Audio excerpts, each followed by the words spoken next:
नमस्कार, आप देख रहे हैं न्यूज 44। मैं हूं भावना शर्मा आपके साथ। हिमाचल प्रदेश में सुखविंदर सिंह सुक्खू सीएम पद की रेस में भले ही आगे निकल गए हैं, लेकिन उनके लिए अगले 5 साल मुश्किल होने वाले हैं। प्रदेश वित्तीय तौर पर लगातार कमजोर हो रहा है। ऐसे में वादों का पिटारा पूरा करना उनके लिए एक बड़ी चुनौती होगी। सुखविंदर सिंह सुक्खू के सामने सबसे बड़ी चुनौती अपनी सरकार बचाने की होगी। कांग्रेस में नेताओं के बीच अक्सर मतभेद रहने की खबरें हम सुनते रहे हैं। हिमाचल में कांग्रेस में सभी 40 विधायकों को एकजुट रखना उनके लिए बड़ा कठिन काम होगा। दरअसल राजस्थान, छत्तीसगढ़ की तरह ही हिमाचल प्रदेश में भी सीएम पद को लेकर कांग्रेस में 2 गुट हैं। एक गुट सुखविंदर सिंह का है तो दूसरा गुट प्रतिभा सिंह का है, जो सीएम पद की दावेदारी कर रही थी, लेकिन ना तो उन्हें सीएम बनाया गया और ना ही उनके बेटे विक्रमादित्य सिंह को डिप्टी सीएम का ओहदा दिया गया। अगर अगले 5 साल में प्रतिभा सिंह विरोध करती हैं और विधायकों को अपनी ओर कर लेती हैं तो सुक्खू की कुर्सी जा सकती है।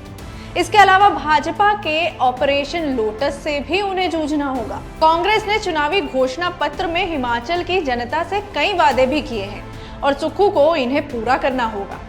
ओपीएस, फ्री बिजली, रोजगार, मुफ्त इलाज समेत 10 ऐसी गारंटियां थी जिन्हें पूरा करने पर प्रदेश के ऊपर 10,000 करोड़ रुपए सालाना अतिरिक्त बोझ पड़ेगा। इसमें ओपीएस को तो पहली कैबिनेट में ही लागू किया जाना है। 2024 में आम चुनाव होने हैं। इन लोकसभा चुनावों में बेहतर प्रदर्शन के लिए सुक्खू को अभी से तैयारी करनी होगी। आपकी जानकारी के लिए बता दें कि प्रदेश में 4 लोकसभा सीटें हैं। इनमें से 3 भाजपा के पास हैं और सिर्फ 1 सीट पर कांग्रेस काबिज है। ऐसे में आम जनता के बीच कांग्रेस का प्रभाव बनाए रखने के लिए सुक्खू को मेहनत करनी होगी। अगर वो जनता के बीच प्रभाव बनाए रखने में सफल होते हैं तो लोकसभा में कांग्रेस की सीटें बढ़ सकती हैं। हिमाचल के खराब वित्तीय हालात देखते हुए सुक्खू को वादे पूरे करने के लिए प्रदेश की आर्थिक स्थिति को मजबूत करना होगा। 31 मार्च 2022 के आंकड़ों के मुताबिक हिमाचल प्रदेश में तकरीबन 65,000 करोड़ रुपए कर्ज है। ऐसे में कांग्रेस की ओर से किए गए वादों को पूरा करने से प्रदेश के हालात और बिगड़ सकते हैं। राज्य विधानसभा में 2020 से साल 2021 के लिए पेश की गई कैग की नई रिपोर्ट की माने तो तकरीबन 25,000 करोड़ रुपए अगले 2 साल से 5 सालों में चुकाया जाना है। अब तक राज्य में भाजपा की सरकार थी। ऐसे में डबल इंजन सरकार के तौर पर हिमाचल में कई विकास कार्य हुए थे।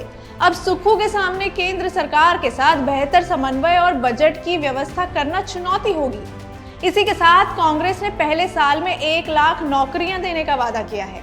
5 साल में यह आंकड़ा 5 लाख तक पहुंचना है। सरकारी नौकरियों में भी 62,000 रिक्त पद भरे जाने हैं। इसके अलावा बेरोजगारी भत्ता और दूसरे खर्चे भी हैं जिनके लिए बजट जुटाना होगा।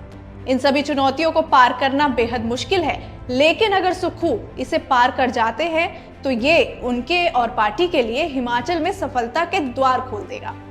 देश और दुनिया की तमाम खबरों के लिए देखते रहिए न्यूज 44। नमस्कार।